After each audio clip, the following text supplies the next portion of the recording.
So, as a leader in business, the idea of a mission statement is not a foreign concept.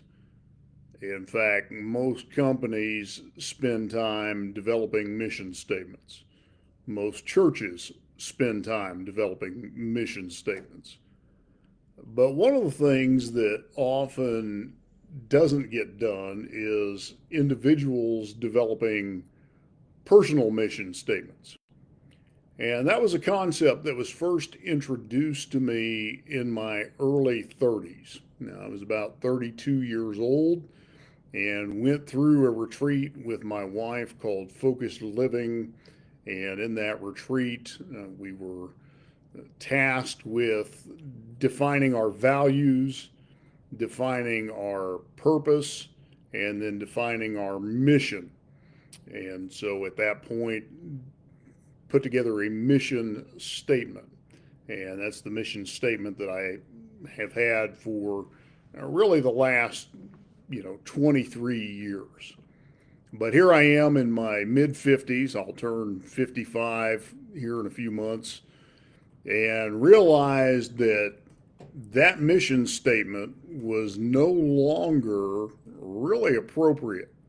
It didn't fully encompass every area of my life. It was not comprehensive enough to cover every aspect of where I am today. And so part of my journey over the last few months has been really figuring out what is my mission today. One of the things that I've been doing over the last 3 months is I've been working with a personal coach. Now, over the last, 13 years, I've had business coaches in my life almost nonstop. I've been working with business coaches, helping me work through business plans, financial plans, strategies, sales processes, marketing processes, those kinds of things.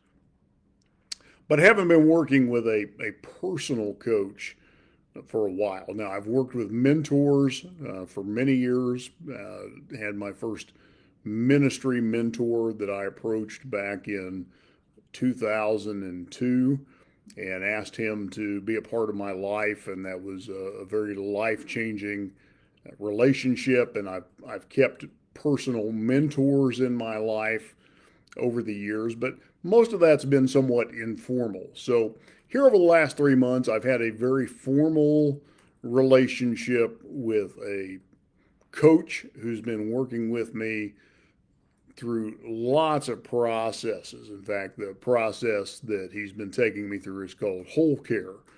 And we started with the relational, emotional, physical, and spiritual health. And then what we've been working on really for about the last 4 to 6 weeks has been values and mission. And I want to describe the process that he had me go through to work on my mission today. And this was pretty interesting because he had me pull up my old mission statement and he asked me, "What do you think about that?" And I said, "Well, I read it, and it's obviously the mission statement of a 32-year-old evangelical pastor.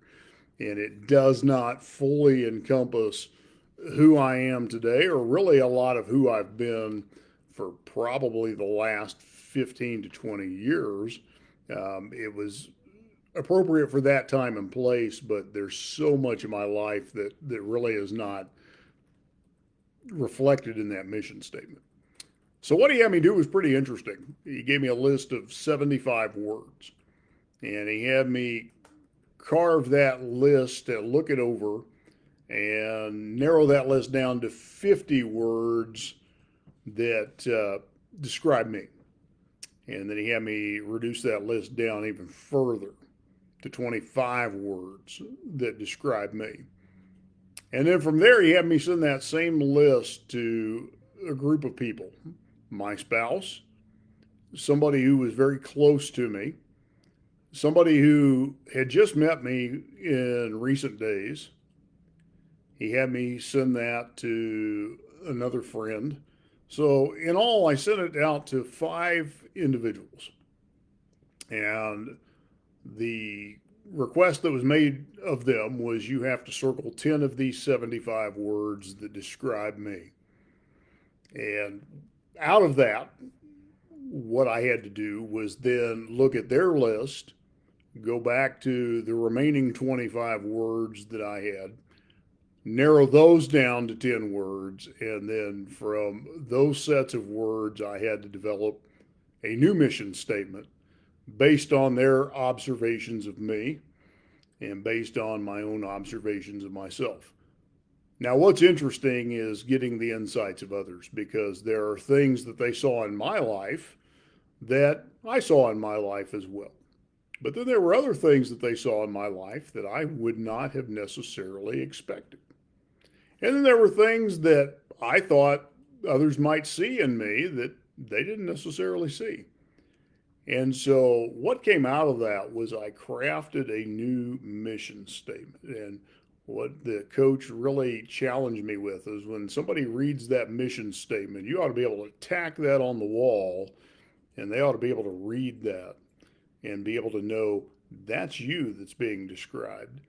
And so, how helpful that really was to me to put that together. And so, the mission statement that I ended up creating very much fit who I am today and really who I've been for most of the last 10 to 15 years. If you were to look at the thread of my life and what I do and what I've accomplished and really the pattern of my life, it fits very much who I am and who God has created me to be.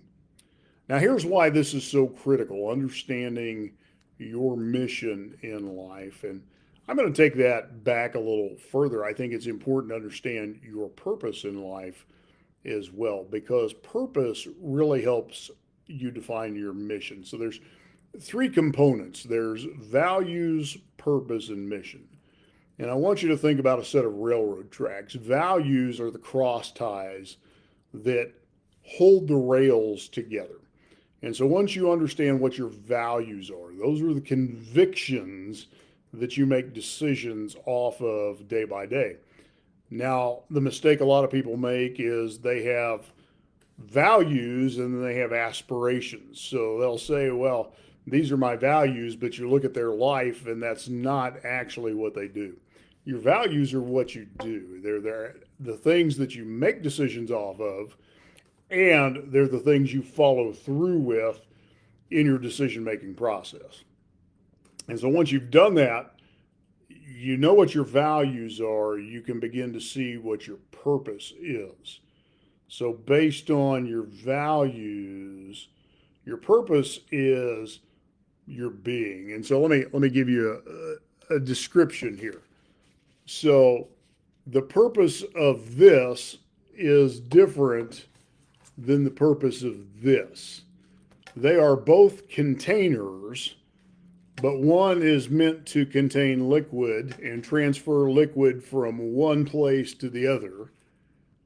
This is meant to hold cables, and it's also meant to transfer from one place to another, but the mission is different because of what it is they are meant to transport. So I hope you get that illustration. The cup is meant to transfer liquid from one point of origin, the espresso machine, to the consumer, me.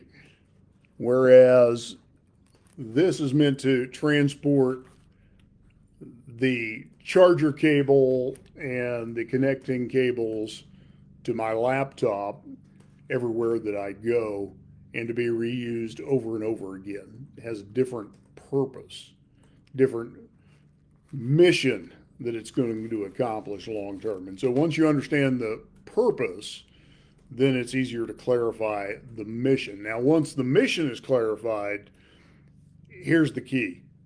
Now you can understand roles.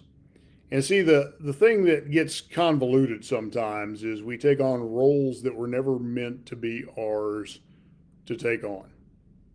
And we find ourselves unsatisfied, unfulfilled, frustrated. And in being frustrated, we often frustrate others because we are in a role we should have never been in, because that's not the purpose we were created for, and it's not even our unique mission.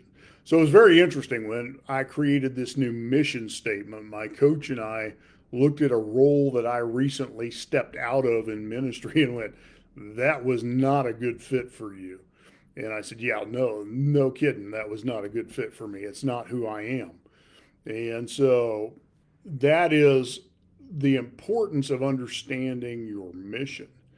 You may be trying to plow the wrong field. You may be trying to climb the wrong ladder. You may have attached your hand to the wrong plow.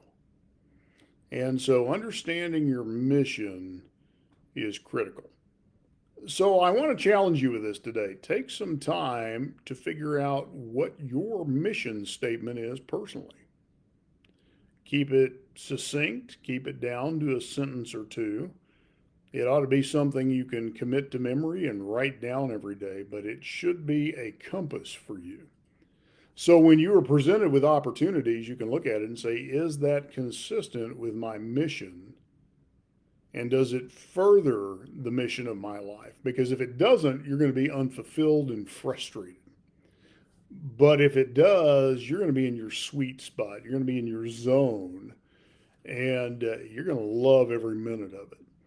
And so these are some thoughts for you today. Hope you find those helpful, and look forward to talking with you again soon.